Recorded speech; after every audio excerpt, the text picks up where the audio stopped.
안녕하세요. 제게는 30 중반을 넘어가는 형이 있습니다. 이 얘기는 제 형과 형수님에 대한 이야기입니다. 지금은 30 중반을 살짝 넘은 젊은 나이에 벌써 300억대 부자지만 예전엔 정말 한심한 청년백수에다 형수님은 술집 아가씨 출신인 두 분의 이야기입니다. 제 형은 어릴 적부터 머리가 비상해서 주위 사람들의 기대를 혼자 독차지하며 자랐습니다. 지금 생각하니 그게 형한테는 큰 부담이 되었을지도 모른다는 생각도 드네요. 항상 1등만 하던 형이 고등학교에 들어가면서부터 공부에 흥미를 잃기 시작하더니 끝내는 지방에 별로 유명하지도 않은 대학에 들어가더군요. 군대도 다녀오고 졸업까지 했는데 취직도 못하더니 자기 방에서 하루 종일 게임을 하는 것도 아니고 그냥 하루 종일 각종 포털 사이트를 넘나들며 인터넷만 하더군요. 쓰잘데기 없는 인터넷 뉴스부터 각종 정보 검색으로 하루 종일 시간 때우고 말이죠. 저러고 말겠지, 곧 취직하겠지 하면서 기다려주곤 했지만 몇 년째 그러고 있으니까 가족들은 답답하죠. 사람도 안 만나고 햇볕도 안 보고 외출도 안 하고 방에 틀어박혀서 몇 년째 그러고만 있으니 정신병인가 싶기도 했죠. 그런 사람이 한두 번 외출을 하기 시작하더니 회사를 다닌다고 하더군요. 큰 회사는 아니고 직원도 몇 명 안 되는 아주 작은 회사라고 했습니다. 월급도 정말 터무니없이 적게 받고 제 형을 묘사하자면 아주 순진하고 선량합니다. 그런데 숫기가 별로 없는 성격이었습니다. 언제나 허허 웃고 마냥 사람 좋아 보이는 이런 형이라서 연애를 못하더라고요. 직원이 몇 명 안 되니 사내 연애도 불가능하고 그렇다고 동호회를 다니며 연애를 해보려 시도하는 성격도 아닌 것 같고요. 보다 못해서 제 후배 중에서 예쁘고 똑똑하고 모든 면에서 괜찮은 애들을 몇 명 소개시켜줬습니다. 그런데 여자애들이 하나같이 하는 말이 사람은 좋은데 재미가 없다면서 남자로서의 성적 매력이 없다고 그냥 삼촌 같다고 이렇게 애프터를 거절하더라고요. 하긴 옷도 세련되게 못 입고 농담도 잘 못하고 차도 없는 사람을 그 친구들이 좋아할 리가 없겠죠. 그런 형이 언젠가부터 연애를 한다고 하더라고요.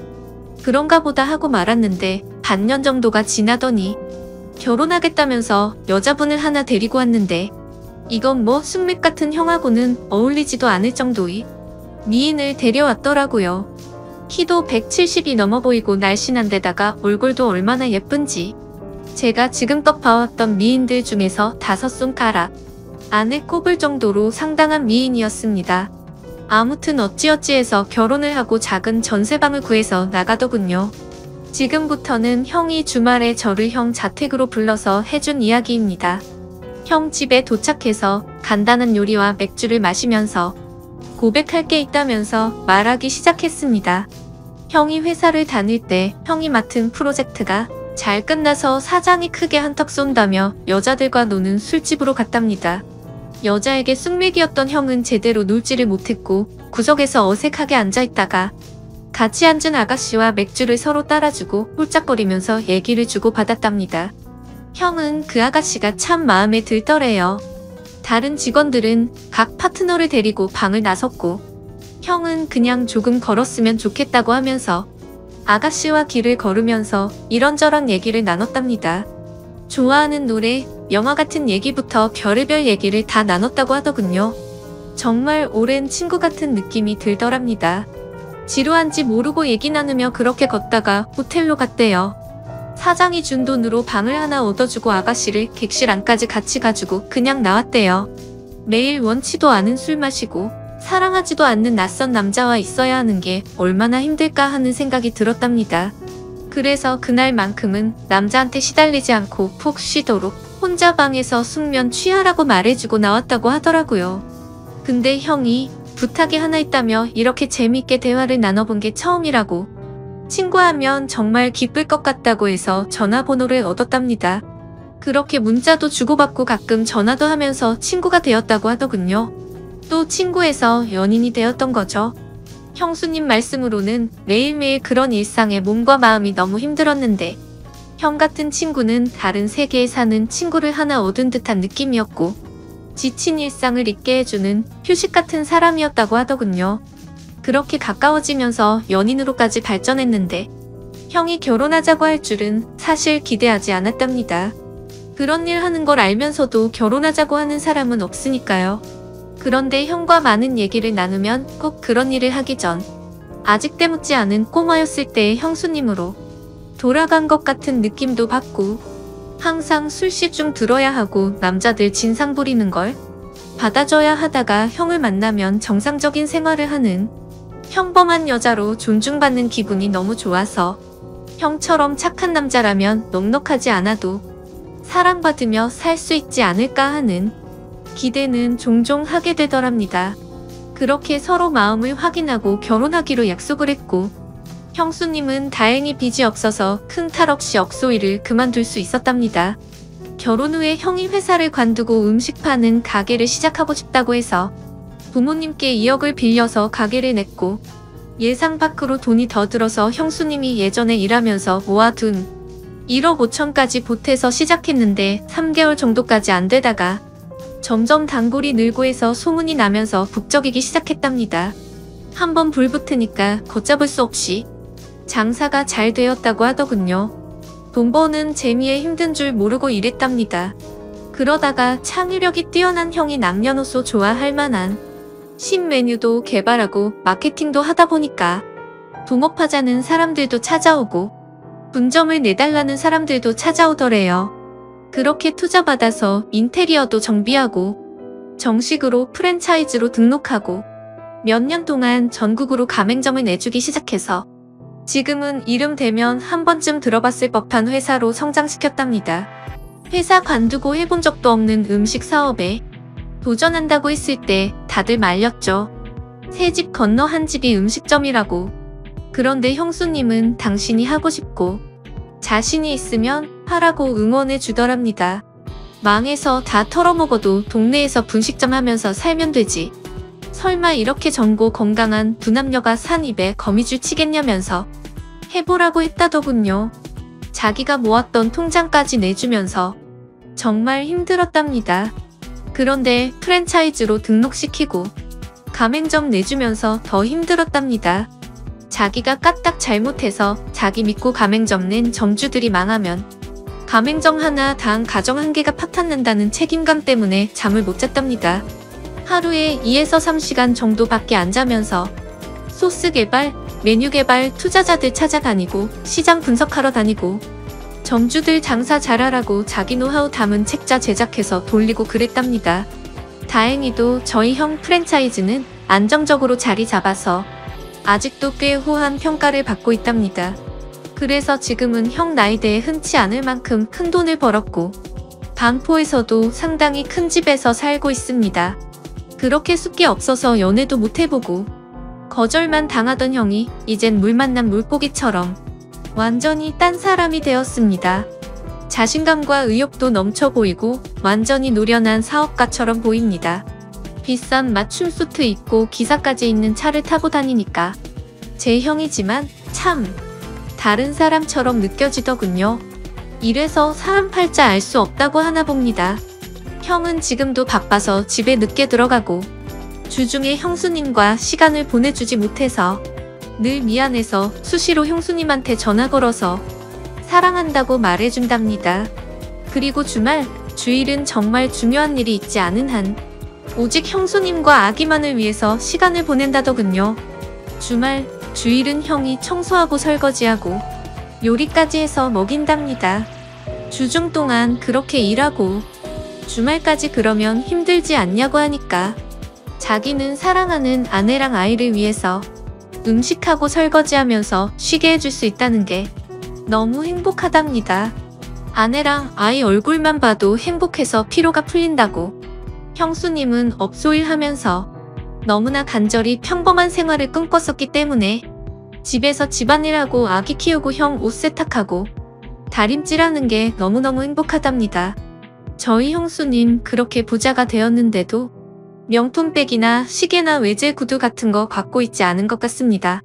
형수님 말로는 주말에 형님이랑 정원에서 배달시킨 치킨이랑 맥주 한 캔씩 먹으면서 얘기하는 게 너무 행복하답니다.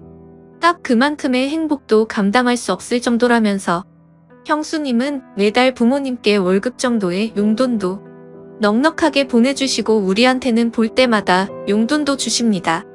형수님은 저보다 1살 어리십니다. 그런 형수한테 학생도 아닌 번듯한 직장 다니며 나름 연봉도 꽤 받는 제가 용돈 받는 게 웃기는 것 같아서 애도 아니고 용돈 주지 마세요 했더니 형수가 자기가 번 돈이 아니라 형님이 번 형 돈이라고 자기는 단지 전해주는 것만 할 뿐이고 아무리 나이가 들어도 형한테는 언제나 어린 동생들이니 형이 용돈 주고 싶어 할 거라면서 받으라고 하는데 이것 참 난감하더라고요. 부모님은 형수님을 참 좋아하십니다. 남편한테 잘하고 시부모님께 잘하고 참하고 인물도 훌륭하고 뭐 보는 사람마다 며느리 칭찬을 하니까요. 저희 부모님도 형수님을 딸처럼 아끼십니다. 늘 우리 딸 그러시거든요. 처음엔 형수님 외모가 너무 바비 인형 같아서 어리숙한 형 등쳐먹으려는 꽃뱀이 아닐까 하는 의심도 했었지만 지금은 존경스러울 정도입니다. 시부모님과 우리가 형수님께 너무 잘 대해줘서 형수님은 자신의 과거에 대해 숨겨온 것에 대해 지금껏 늘 죄책감을 갖고 살았답니다. 그래서 털어놓고 싶어서 지금에서야 우리한테 말하는 거라고. 그래서 저는 누가 뭐래도 형수님은 우리 식구들이 가장 좋아한 우리 형수님이었고 앞으로도 그럴 겁니다. 형님과 형수님이 성실하게 살았다는 건 알았지만 그렇게 남들보다 몇 배로 애를 쓰며 살았다는 것까진 몰랐네요. 형수님, 앞으로도 우리 형님 잘 부탁드립니다. 고맙습니다. 하면서 절을 하니까 형수님이 고맙다면서 우시더라고요. 저까지 마음이 아프더라고요. 얼마나 마음고생을 하셨으면 인간적으로 존경스럽더라고요. 잠도 못 자고 남들보다 더 애쓰며 살았고 그 정도의 큰 규모의 사업체를 잘 이끌어가고 있고 부자임에도 사치하지 않고 참 건전하고 예쁘게 사는 걸 보니 내 형님, 내 형수님이지만 인간적으로 너무 보기 좋습니다. 부모님께는 아직은 말씀드리지 않는 게 좋겠다고 했습니다. 저야 젊으니까 이해할 수 있지만 어른들은 그렇지 않을 수가 있거든요. 죄책감을 덜기 위해 말씀드렸다가 혹시나 더 큰 걸 감당하셔야만 할까봐 서로 상처가 될 수 있는 상황이잖아요.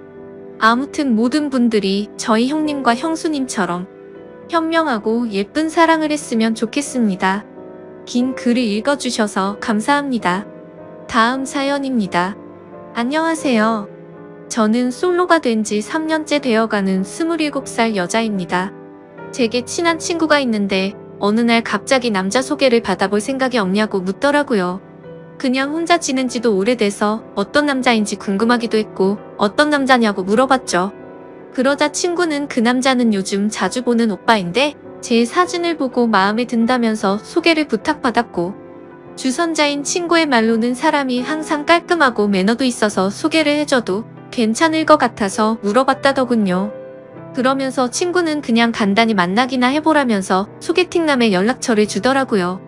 그래서 간단히 인사를 건넸더니 아주 예의 바르게 답장이 왔습니다. 그렇게 며칠 동안 카톡으로만 연락을 주고받다가 주선자가 했던 말대로 저랑 대화도 잘 통하는 것 같았고 왠지 느낌이 괜찮은 사람인 듯 했죠. 그러던 중 그 남자가 주말에 시간이 괜찮냐며 만나자고 하더라고요. 언제까지 카톡만 주고받을 수도 없는 노릇이었고 그 남자에 대해 궁금증도 생겨서 알겠다고 했습니다. 그렇게 주말이 찾아왔고 약속된 장소에 나갔죠. 상대방 그 남자의 나이는 33살이었고 직업은 자영업자라고 하더군요. 솔직히 기대는 크게 하지 않았지만 생각보다 훨씬 괜찮아서 기분이 좋을 정도였습니다. 카톡으로만 연락하다가 실제로 만나서 첫인상을 보니까 생각한 것보다 더 좋은 인상이었고 키도 크고 깔끔한 차림의 훈남 스타일이었습니다. 그래서 저도 모르게 속마음으로 너무 괜찮다라는 생각이 들 정도였으니깐요. 소개팅남이 본인 차를 가지고 왔는데 같이 식사를 하러 가자고 하더라고요. 저는 배가 고프진 않았지만 소개팅남이 배가 고픈 것 같아서 해맑게 웃으면서 그러자고 했습니다. 운전할 때도 옆에 제가 있으니까 매너가 넘치게 운전을 하시더라고요. 운전하는 중에 저한테 말을 건네는 것도 엄청 매너 있고 상냥하게 대해주니까 기분이 좋았습니다. 하지만 소개팅남이 매너가 좋고 호감이었다는 느낌은 여기서 끝이 나고 말았죠.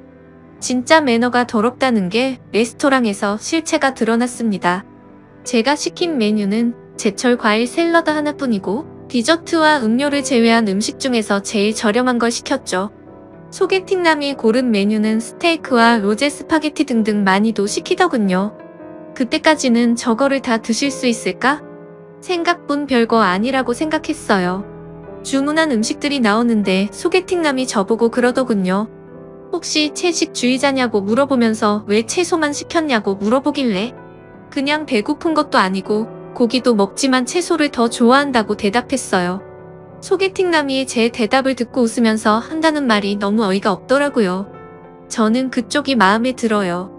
제 여자가 굳이 싫다는 고기 억지로 먹는 거 정말 싫고 만약에 제 여자친구가 있으면 고기는 저만 먹고 채소는 여자친구한테 먹으라고 할 거예요. 이 말을 하면서 스테이크랑 같이 나오는 채소를 저한테 주더라고요.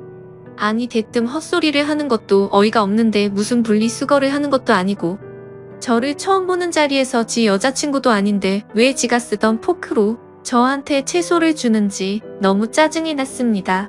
그래서 그때부터는 입맛이 확 떨어져서 더 이상 아무것도 먹지 못하고 가만히 있었네요. 이것뿐만이 아니라 거슬리는 건 한두 가지가 아니었습니다. 제가 하는 말은 듣던 도중에 말을 끊고 묵살해버리고 자기 잘난 남자라는 뉘앙스를 팍팍 풍기면서 제 과거까지 캐내려고 하더군요. 혹시 아까 탔던 자기 차가 뭔지 알아봤는지 물어보더니 수입차인데 유지비만 1년에 소나타 한 대 값이 나간다면서 그런 말을 하고 장사하는데 한 달에 얼마 정도 벌어요부터 시작해서 저 첫인상은 어때요? 남자친구 몇 명 사귀어봤어요? 그리고 전 남친이랑 왜 헤어졌어요? 저는 괜찮은 남자라는 소리를 많이 듣는데 왜 저한테 시집 오는 여자가 없을까요? 저것보다 더 많은 말을 했는데 지금 생각나는 건 대충 저런 내용의 질문이었습니다. 카톡으로 대화를 주고받을 때는 저 따위 말을 전혀 하지 않다가 왜 갑자기 돌변해서 저러는지 모르겠더군요. 해맑게 웃으면서 계속 질문하는데 사람이 이렇게 눈치가 없을 수 있나 싶더라고요. 솔직히 자리 박차고 나가고 싶었지만 주선자의 입장을 생각해서 겨우 참고 있었습니다. 식사를 다 하고 계산을 하려는데 제가 지갑을 꺼내니까 그걸 막아서더니 이 정도는 남자가 내야 된다면서 자기 카드를 꺼내서 제가 먹은 음식까지 계산을 해주더라고요. 이건 고마웠지만 그 후에 일어날 소개팅남의 말을 들었을 때 계산할 때 내 거 그냥 내가 계산할 걸 너무나도 후회가 들었습니다. 소개팅남이랑 차에 같이 타면서 제가 웃으면서 예의상 말했습니다. 매너도 좋으시고 외모도 좋으시니까 여자한테 인기 많을 것 같다고 마음에도 없는 소리를 했고 오늘 컨디션이 좋지 않아서 이만 집에 들어가야 될 것 같아서 상가 앞에다가 내려달라고 했습니다. 그러자 소개팅남이 갑자기 무표정을 지으면서 반전된 말로 제게 말하더라고요. 그냥 가려고? 저한테 밥 얻어먹었잖아요? 그럼 보답을 해줘야 정상 아니냐면서 저를 개념 없는 여자 취급을 하더군요. 아니 소개팅을 해서 상대방이 마음에 들지 않으면 대부분 이렇게 헤어지지 않나요? 아무튼 그냥 껄끄럽게 끝내기가 싫어서 제가 원한 건 아니지만 밥값을 내주셨으니 제가 커피숍 가서 커피를 사줄 테니 마시고 들어간다고 했습니다. 그러자 커피 마시자는 소리가 웃겼는지 소개팅남이 웃으면서 말하더군요. 식사비 보답하는 게 무슨 커피로 때울 생각을 하냐고. 저거 비싸봤자 만원이라고 자기 식사비는 15만원 나왔답니다. 그러더니 그냥 돌려 말하지는 않겠다고 하더니 저를 처음 봤을 때부터 너무 마음에 들었다고 하더라고요. 그러면서 진짜 지금 생각해도 욕 나오고 황당한 정신 나간 소리를 짓거리더군요. 오늘 그냥 보내면 아쉬워서 그런데 편하게 있고 싶으면 방을 잡고 좀 편하게 있다가 헤어지잡니다. 모텔비는 당연히 남자인 자기가 낼 테니까 처음 만난 자리에서 저랑 모텔을 가자고 하더라고요. 그것도 그거지만 저 혼자 15만원치 음식을 먹었나요? 제 거는 가격 8,000원짜리 샐러드 하나 시켰고 나머지 비싼 음식은 닭이 혼자 시키고 자기 혼자 다 먹어놓고 정말 어이가 없었습니다. 거기다가 자기가 낸 식사 비용이 무슨 제게 주는 화대값인가요? 자기가 식사비 냈으니 저보고 모텔 가자는 게 너무 불쾌하고 황당해서 헛웃음이 나올 정도였죠. 그래서 그 소리 듣는 순간 지갑에 있던 만원 꺼내서 소개팅남한테 줘버렸죠. 아까 식당에서 샐러드값 8,000원에 2,000원은 그냥 편의점 커피나 사 먹으라고 하고는 돈을 줬습니다. 그리고 나서 소개팅남한테 말했습니다. 죄송한데 저랑 그쪽이랑 성격이 맞지 않는 것 같아요. 오늘 좋은 곳에서 식사 대접해주셔서 감사했고요. 그리고 처음 보는 사람한테 모텔로 가자고 하는 건 좀 예의가 아닌 것 같아요. 그렇게 말을 하고는 차에서 내려버렸습니다. 소개팅남도 차에 내리면서 저를 계속 따라오면서 도대체 자기한테 왜 그러냐면서 지가 실수한 게 있다면 미안하다면서 제 팔을 잡길래 놓으라고 실랑이를 벌였네요. 겉으로 보면 모르겠지만 자신의 모든 걸 알고 나면 절대 후회하지 않을 거랍니다. 까짓거 모텔이야 우리가 사귀고 가면 되는 건데 왜 그런 걸로 삐지냐고 하더라고요. 그리고 다 큰 성인끼리 처음도 아니고 즐기면서 살면 되는데 뭐가 그렇게 기분이 나쁘냐고 헛소리를 하더군요. 너무 짜증이 나서 여기 목까지 찼을 때 옆에 경찰차 지나갔길래 경찰 부를 거라니까 그때서야 저를 놓아주더군요. 그리고 그날 집에 들어가서 주선자였던 친구에게 이 사실을 말하니까 그 사람 그럴 사람 아니고 매너 정말 좋았는데